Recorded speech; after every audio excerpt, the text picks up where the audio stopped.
is Zena, and I'm going to do an update on bullet journaling. We've done a few different videos about this so far, so if you are unfamiliar, go ahead and check out those videos. New Year's is a really big time for bullet journaling people, for the most part, because it's usually the time of year that most people are, they're doing their big transition to a new book, okay? And so this is kind of like that big yearly kind of migration. We are kind of pulling together, things from the entire past year, and going into a new book with that, and kind of reorganizing things, kind of rechecking things, getting things set up again, and giving you a fresh start. And this is really, really handy. But if you're like me, and there are a few people like me, then this might not be the most useful because you might have just started your bullet journal like 2 or 3 months ago. That's a thing. So I'm always in a weird place because of the books that I use for mine. Because they're mine. I have all sorts of pretty stickers on it at this point. This is my art. But I don't have like a ton of pages in here. So I actually like go through them maybe like 3 or 4 months to a book. I am redoing it. So I'm not going to be redoing this for the year. That just isn't useful to me. I will do a new book migration when I finish this out. And that's just how my system's a little bit differently, than other people. So I guess I want to talk about some of the things that I think really make this work, some of the reasons that I stick with it, and also a bit about what my stuff looks like. It is very hard for me to open up this book and actually show you the inside without showing, everything that is going to dox me, because I keep track of like doctor's appointments for me or justice appointments. I still keep a monthly log in there, and then I've got like tracks for all of my health stuff when I need it. So it's a little bit hard to open up my personal journal just right on stream without going into too much. So bullet journaling at its base has a few key elements. It was written, the system was created by a person with ADHD trying to figure out how to organize, his brain and just his life and everything.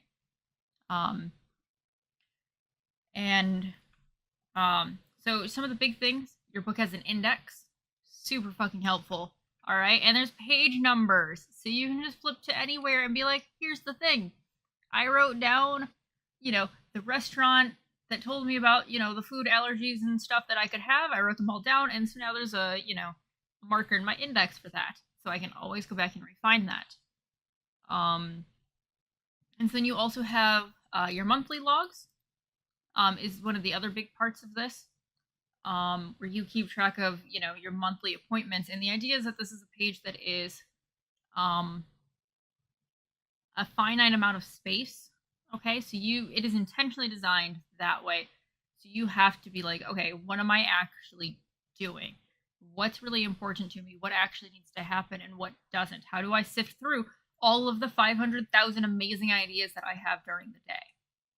Well, you kind of have now a physical representation on the page of space, just like you do in real life with your time, right? Your time is just as finite here. You can only do so many things, so you have to make, those choices. One of the new things I tried, before going into migration is what we call like the process of going from, 1 month to the next. And so it's that process of, okay, I set up my next page for the new month, and then I look through, all of my notes from the last month. I carry over any tasks that I haven't done yet. All right, and so there's another way that it helps the ADHD brain, right? You're like, shit, I gotta rewrite this thing because I didn't get it done, but it's still important and I still need it. Or you cross it out, okay? And when you're crossing it out, you're basically going, this really isn't relevant to me anymore. Maybe I don't need to do it anymore. It was cool, but it's a different idea. And if you're me, I've had to take a lot of different tasks so far during that check-in process and put them into another goals page for myself to come back to later.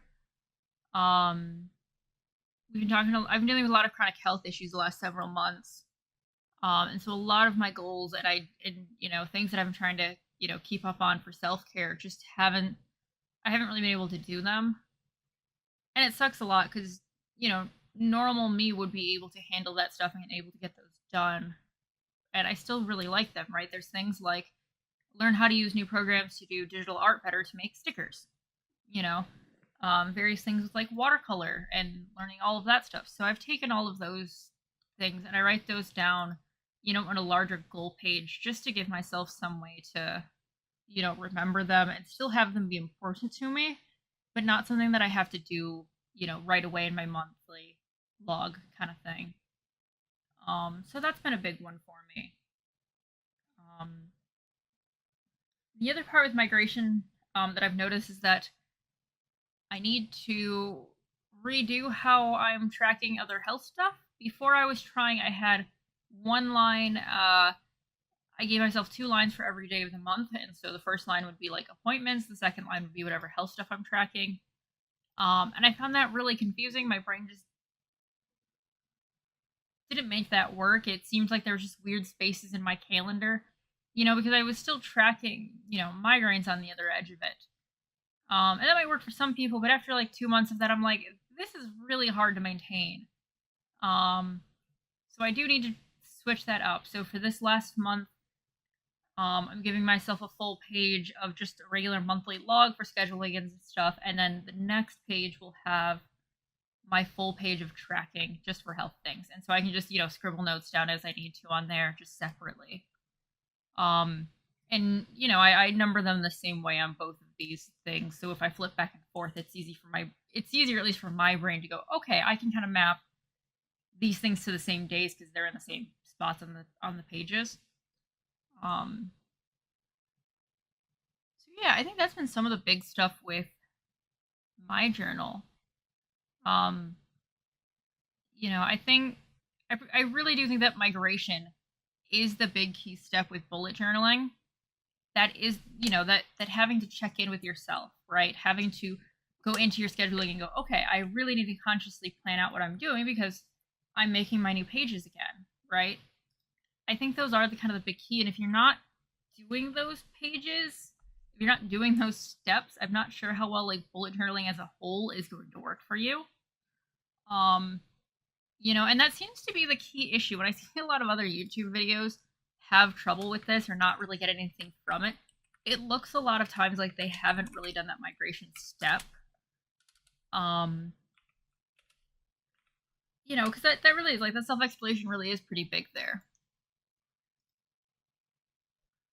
And it has been neat because I have been talking to other people in our community that have watched our videos. I know Tiamat was telling me about her journal as well, and she's been really keeping up with it. She does, I think, every 2 weeks at a time instead of like a monthly log. That just fits better in her brain. So that's one of those edits of like, hey, check in with yourself, kind of having to identify what's going to work for you to keep your schedule going, right? Or keep your tasks going. I know with Jess, one of the things we kind of identified is, hey, a lot of the need here might be having a space to do it. So we want to try and give Jess some more desk space and kind of rearrange some things so that way it's easier to have like a notebook out. So we're kind of trying to address that to give Jess some more space with it. Yeah, do you mind if I add something? Yeah, go ahead. Yeah. So one of the things that I think is important is, and this is something I struggle with as someone with ADHD, is there is a difference between the bullet journal not working for you and you being resistant to the bullet journal, if that makes sense. Like, so for myself, the thing here is that I like the structure of the bullet journal. I find it really effective. The extra decorations and stuff, I would love to be that person. I'm just not. No, I just write I just write the letters for the day of the week and then the number, and that's it. Like, that's all I've got. Maybe a colorful pen. But I think the thing for me is that even though I really struggle to use it, like I very infrequently come back to it. It's not for a lack of trying. It's not for a lack of like being like connected. That it's that it is something that for me as someone with ADHD, because I'm constantly in front of screens, I'm either working with clients or I'm talking to you guys, or I'm, before I was editing videos. Now I luckily have Josh for that. But this is something that is really hard because I think it's very easy to get discouraged and say, oh, well, this just isn't for me. But to me, I look at it as a discipline thing. For me, I need to see how the structure fits before I change it. I see this happen with D&D too. Like, this is going to seem like a weird analogy, but follow me. I see a lot of people whenever they enter a new RPG, tabletop RPG, they immediately want to change all of the rules. They want to go through and they want to play, this thing with this thing. They want to change this race. They want to, without understanding like the amount of Q&A and like playtesting and things that have gone into these things to make them balanced, they want to just throw caution to the wind. Now, don't be wrong. I'm fine with things like Unearthed Arcana, house rules, and things like that, if you actually understand the rules. Because you can't really change them until you actually know them. And this is the thing with like the BuJo that I think is important too. I need to get down its normal system before I can figure out how to adapt it to me. Because I'm not going to be able to figure out what is just me being whiny ADHD, being resistant to doing something hard, and what legitimately is an issue of me struggling with it. Because that's the thing I do. I get whiny or bitchy or defensive when I don't want to do a thing. Happens to the best of us. Yeah, I think I've seen that recommendation in, is it Mark Ryder? Ryder Carroll? Anyways, the original creator has a book about it, and his suggestion in that is also, hey, give it, like 3 months or so, just as is, before you, make a whole lot of changes or edits to it. Yeah, and it's just, again, it may sound like I'm being a stickler, and this may not work for everyone.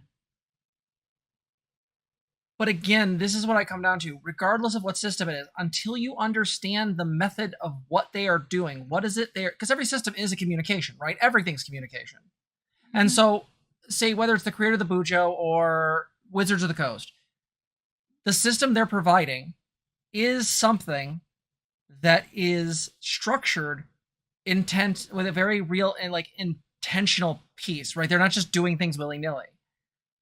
That's not to say that I think it needs to not be changed or that there are somehow, deities upon high that can't be challenged. But I need to understand what's being communicated before I can challenge it. Not doing so just leaves me in a place where I can just fudge with it. Like Zena's talked about these videos where people are like, I did this for like a year and it just didn't work for me. And then like you look at what they're doing and it's not a bullet journal. It's literally not a bullet journal. I've seen people do it for like 5 years. And then they're making videos. They're like, I don't even know why I'm doing this anymore. I'm like, how did you make it to 5 years without like checking in with yourself about the system that you're using to organize everything? Like, so, giving yourself enough time to get used to it, but also checking in occasionally and being like, hey, is this working for me? Is there something that I need? Right? Yeah. Yeah. And it's just something to think about is like whether I'm engaging in like a tabletop RPG or I'm engaging with a BuJo or I'm engaging with any kind of thing that has a system. I think it's important to look at that not just as some rigid structure, which is something ADHD people really, really like myself, will, rail against. I think it's important that instead what you do is you go at it and look at it as a communication. Someone is communicating to you information that has worked for them and they think is beneficial. And as such, what are you taking from that communication? Once you understand it, then there's room for editing, there's room for change. I think this is a really important thing to keep in mind with lots of things. It's one of the reasons why, like, for example, like I'm looking to run a D&D game soon. If I want to run that game, I'm going to have it run straight by the rules because I want to change things when I get them.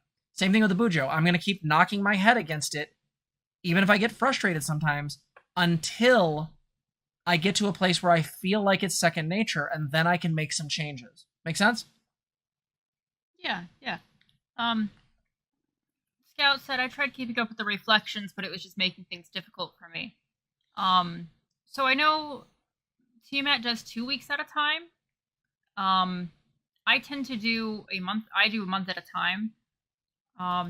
but I don't always sit down in one sitting to do that whole process at once. Okay.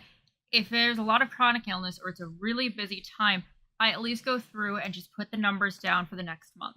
Okay. I get my February pages just made, and that's it. And sometimes that's what I have during that week. Okay. And so it's okay to come back later and be like, hey, you know, maybe I got a few minutes here to go through some things and just kind of review with myself, right? And the reflections don't always have to be big. Sometimes it might be small, of like, hey, I'm just checking through my tasks, making sure I got stuff. Other times, maybe you might want to do a larger review of like your journal entries and you just skim through. It doesn't have to be big, and you can do it at different times. And I think that's the big thing here is figuring out, you don't have giving yourself little ways to kind of keep going. I'm going to be honest, January is basically empty for me. Most of January, my journal is just empty. I just have like the first or like at least the 20th, just nothing there. And that's just how this month is. And that's, to me, when I look at that as a reflection, it's me going, oh shit, you know what? I was really dealing with a lot. I had a lot going on with me right now. And that's what that's going to say to me. Not that I need to make any judgments based on that, but just acknowledge, shit, there was a lot going on. And it's okay to have months like that, or have time periods where you're like, I need other things right now, and this is not exactly it, right? But it's always going to be there for you to come back to, right? Same thing with chess. We know that, like, sometimes we'll put, like, big important notes or, big discussions that we've had in our relationships in a journal. That way they're written down, and we might not need to come back to that for a while, but they're there when we need them, right?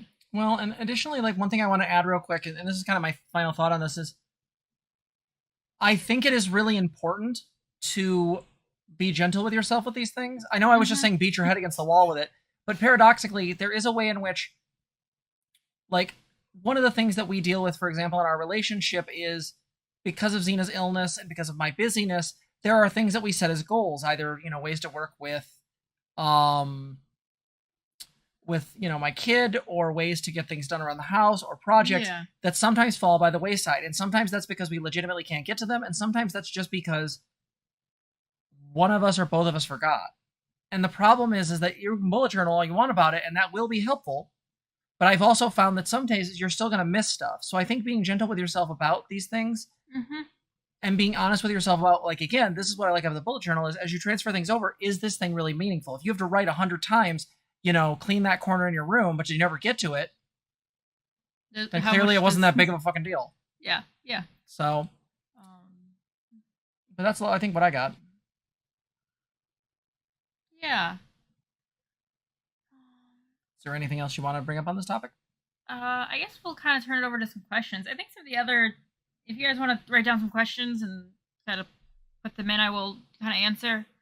One of the neat things I've realized is that when I'm in a rough space, but also like really processing a lot, I tend to write a lot, and so I'll have a lot of direct journal pages, and that was kind of neat to realize about myself, right? It was kind of like this time period is really rough, but also like there was a lot of me putting effort working through it, and I thought that was a really neat thing to realize. That made me really happy in my journal. So Bonberry Blassie said, I'm also bad at self-communication. I think what I'm doing is functional when really it's just BSing myself and procrastinating. So here's what I would recommend for this. This is not necessarily a BuJo thing, but this is just personal reflection thing. I think it is really important to look back in your past and look at times when teachers, friends, lovers, whomever, communicated with you and it was really effective. Like, it was really, really effective. Look at times when they were able to get through to you. Maybe you were triggered. Maybe you were dealing with something really stressful. Maybe any number of scenarios. But what I want you to consider is this idea that that person was using communication skills to interact with you. This wasn't an accident. This person, at least to some degree, instinctually figured out what the way to talk to you was, and they were right. So the question then is, what techniques did they use? So for me, a good thing for reflection is, to stop myself from making generalizations, I tend to use I statements. I think, I feel, I believe. I'll actually point this out to clients. When you're writing down something in your BuJo or just talking, and you keep saying, I feel like this thing is this way, or I feel like things are this way. Except you're not really stating a feeling. What you're stating is either a thought or a belief. You believe things are this way because there's an emotional push to do that. Do you see the difference? When someone says, I feel like the bullet journal isn't right for me. No, you think the bullet journal isn't right for you. And there's an emotional push for that. So what's the emotion under there? What's the messaging that's creating that emotion? Well, it's really hard. Okay, so you're struggling with it. Do you see what I mean? You can start using this as ways to deconstruct. What am I actually feeling? Is this a thought? Is this a belief? Mm-hmm. There's something I actually use with clients that I think is really good, and I think it could be a really good addition to this conversation. Let me look it up real quick. Yeah, there was another person I saw. I was dealing with a lot of like flashbacks and just kind of dissociating all that. One of the suggestions that they had is that as I'm writing and journaling, is to circle the feeling words, okay, and just kind of really pay attention to, okay, I'm feeling, stressed, or I'm feeling cranky, or all of any of those kind of emotional words, just to kind of point them out, so you can kind of like identify them a little better in yourself. Absolutely. And I think in my regular journaling, I've kind of picked up using more statements about like, hey, am I feeling cranky or upset, or sad? And that kind of gives me an edge, when I'm trying to interface and communicate with other people, because then I can go, okay, wait, I've got a little better insight into what's going on with me trying to communicate right now. Yeah, so here's what I'm pasting in chat, and mods, if you can take what I'm pasting right now and paste it into YouTube chat too, that'd be really great. So this comes from a author by the name of Byron Katie. She was kind of a spiritualist, still is. And I don't know if I agree with her on everything, but I think some of her stuff's pretty solid. This is the part that I think is actually pretty gold. So what she did was sort of create a method. There's even a kid's book on it called Tiger, Tiger, Is It True? And if you're looking for really good ways to reflect on things, here's what it is. First question you ask yourself about a belief or a thought. Is it true, right? Is this true? Well, I'm a terrible person and no one loves me. Is that true? Right? If I sit here and go, no one loves me, and then I look over at fucking Zena, oops, I think that's somebody. Question 2, can you absolutely know it's true? So with big things like I'm fundamentally broken. This is something a lot of people who have been neglected or people who've been assault victims will sometimes do. I'm fundamentally broken now, or I'm broken completely. Can you actually know that? No. There's no way to know that. There's no existential like measuring stick to know like you are this human to ride this ride. Like that's not how that works. Question 3. How do you react? What happens when you believe that thought? Right? So the BuJo's hard. I just don't think it's for me. It's really bad. When you say that out loud to yourself, what do you feel like? Well, I feel crappy. Weird. Maybe don't. You're telling yourself a story, whether you know it or not. I actually talked to the beautiful and handsome Luxander on Twitter about this. We live in narrative.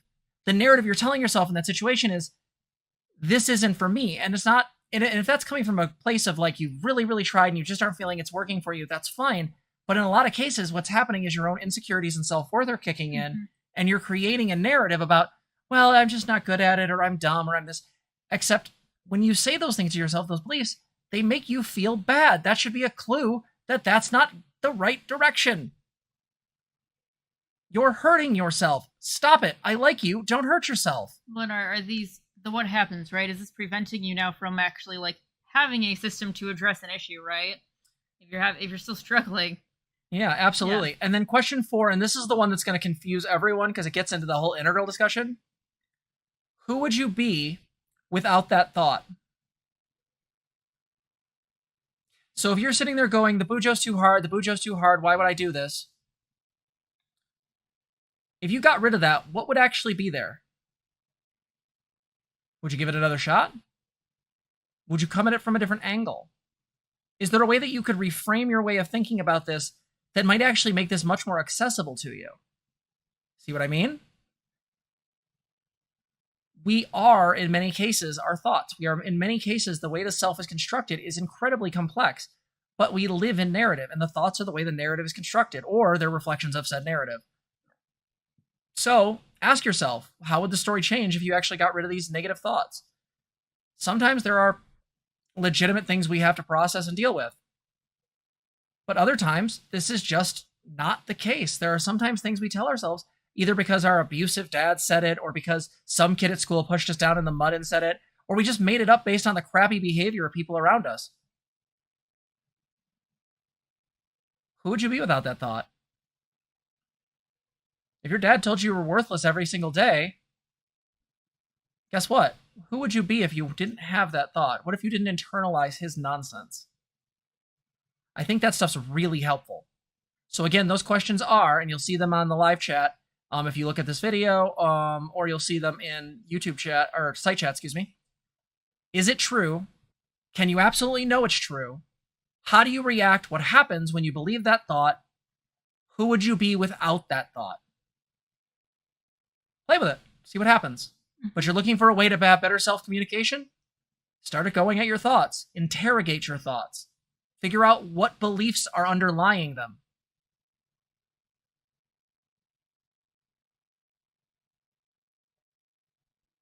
Right?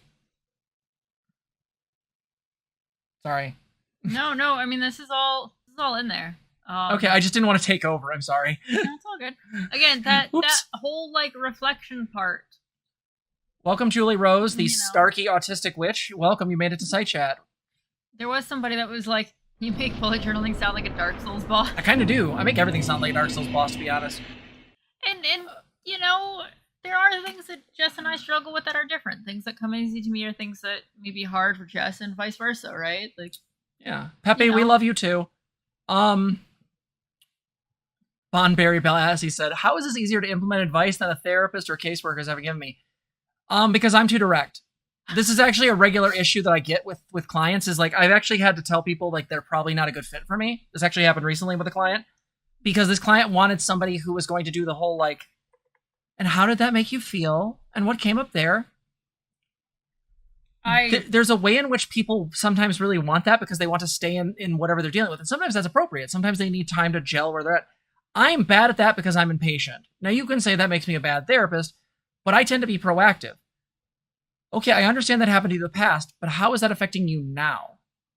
Sure, we can process the past stuff, but to me, the past and the present are the same. Yep. We project our insecurities, our hurts, our wounds, our traumas into the moment. This is what a flashback is, isn't it? It's just summoning the past in a very aggressive way. Again, you can look at this stuff and start asking questions. What is going on with me? I loathe passivity, and I loathe passivity in myself as a therapist. So I tend to be very like upfront. If a client tells me, well, this happened to me recently, I don't go, oh, I'm sorry, how did that make you feel? What I say to you is, that fucking sucks, or that's fucking toxic. And I will drop absolute F-bombs in session.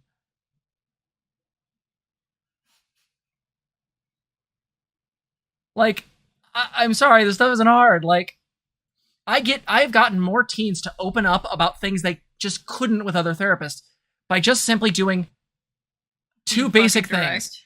No, yeah, being fucking direct. Two things. One, dropping F-bombs the moment their fucking parents leave the room.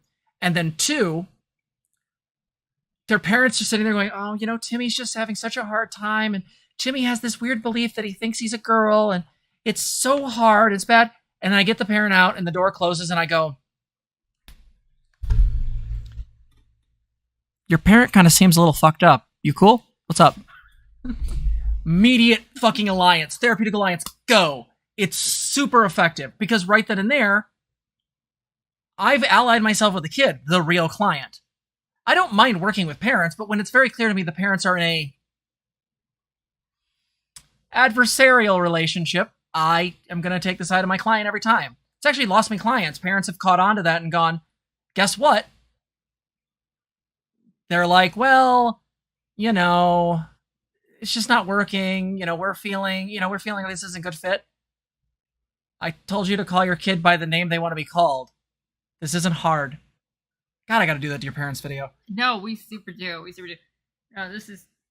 Yeah, I'm much in the same way as Jess, is that I really like a direct therapist. Like, if we're just going like, and how does that make you feel? I've had people try those tactics with me over and over again, and I'm like, I was living with 2 therapists at the time, and I'm like, can we go fast now? Like, can we actually handle shit? Like, we're like I'm interfacing and hanging out with these people, and I'm like, at some point, I gotta go faster in therapy because like you're just sitting here doing nothing, and I'm like, why is my therapy experience like me doing nothing when I'm like trying to do my personal work outside of like my house here, right? Like I'm trying to do my side of the work. Zena is objectively the Sonic the Hedgehog of personal growth. Gotta go fast. Well, I don't know. I like being challenged too. I think that's the other thing is I do like being challenged. So here's the thing, Ciara, I want to say this. I know we've kind of gone off tangent. I apologize. Ciara, I do want to say this. You said some people in therapy seem to want to manipulate their therapist into taking whatever stance suits them rather than actually address the issues authentically. And here's where I want to reframe that for you. I don't think that's manipulative. I think that makes sense and is a coping strategy. Hear me out. I never take it personally if a client lies to me. Do you know why? Because everything is communication. Every body language, every movement, every thought, everything that's communicated, even if it is complete and utter lie, is communication. You can look at this in your relationships too. If a client lies to me, the question I ask is not, how could you do this to me? Oh no. It's, well, why do they do it? I can have my emotional reaction later, whatever. But why did they do it? And often, it's because they didn't know me yet. We haven't formed that alliance. They're subtly communicating to me they don't want to. Or because they have a need that they're trying to get met, and they've only learned how to do that through a very circuitous method.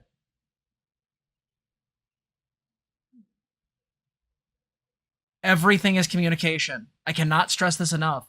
Well, and you learn this in education, like teaching, and working with youth and people as well, right? Like, the things, when you start looking at all of these actions, you could take it personally and be like, yeah, they're acting out because, like, they hate me.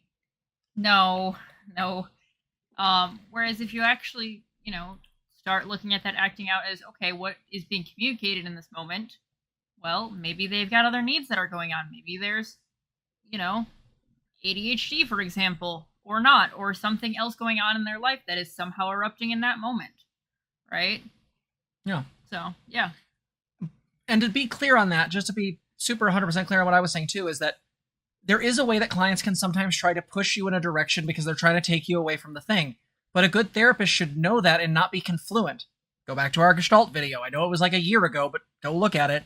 The cycle of awareness is the same, and there's always the possibility of confluence. When people interact, if there is something they unconsciously do not wish to actually touch into, and the other person shares something similar, there can be almost an unconscious way that you agree to not touch that information. You ever had a friend that you and them, like, it just kind of eventually, like, runs itself down into boredom because it feels like you guys never talk about anything substantial? You ever wonder why that is? Have you subtly made an agreement that the two of you will never bring up issue number issue number 1?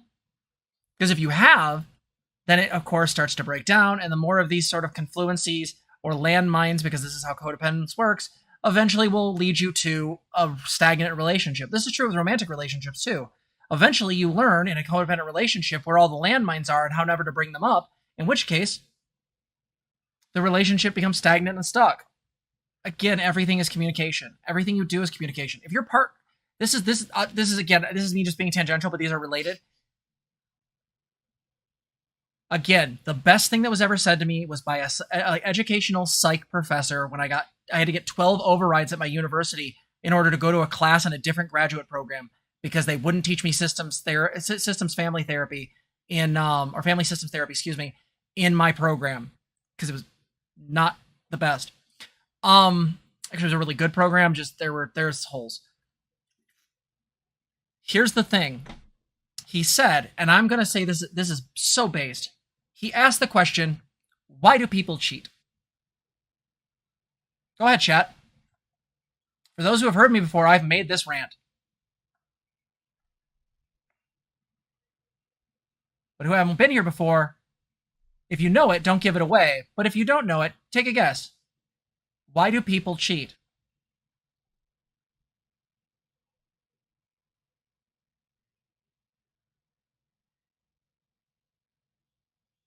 Any thoughts? Anything?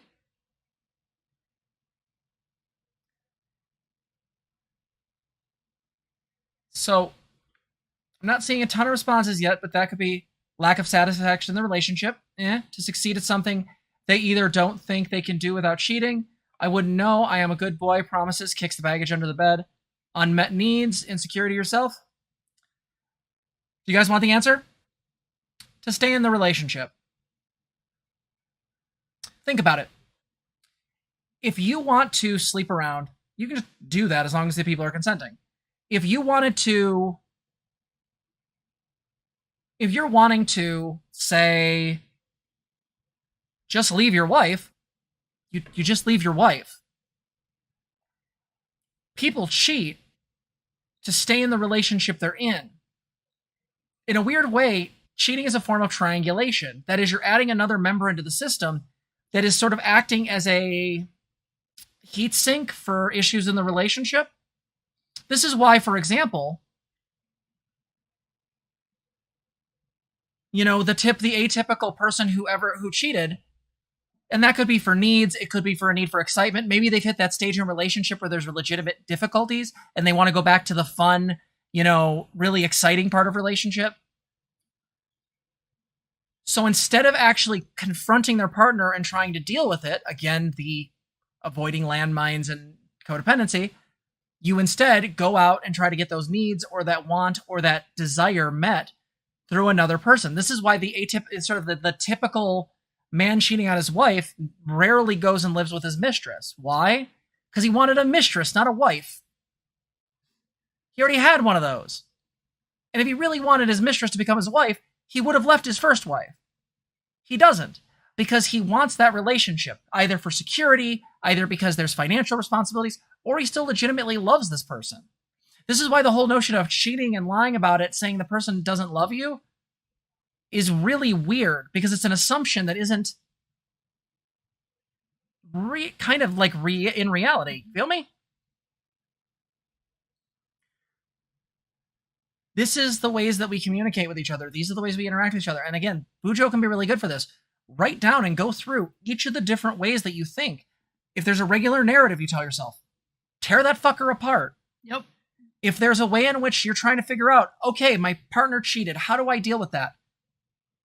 Deconstruct that. What hurts? Okay, it hurts that they lied. That sucks. Lies suck. Is there other parts you're getting stuck on? Well, it's the bodily stuff. It just feels like I can't touch them or be near them anymore. Okay, fair. Why? What changed?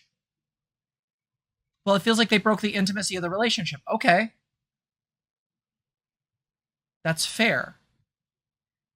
But there's a difference between your awareness changing that and the reality of the situation. Because if you were still being intimate with this partner when you didn't know they were cheating, and it still felt like it was an intimate, real relationship, that's because it was. It doesn't make their lying okay, but it also doesn't make it necessarily deal-breaking. It just means that there's something in the relationship to deal with. Someone has a need or a want, or, to be fair, maybe they're fucking poly. Who knows? Why do people avoid landmines? Because they hate conflict.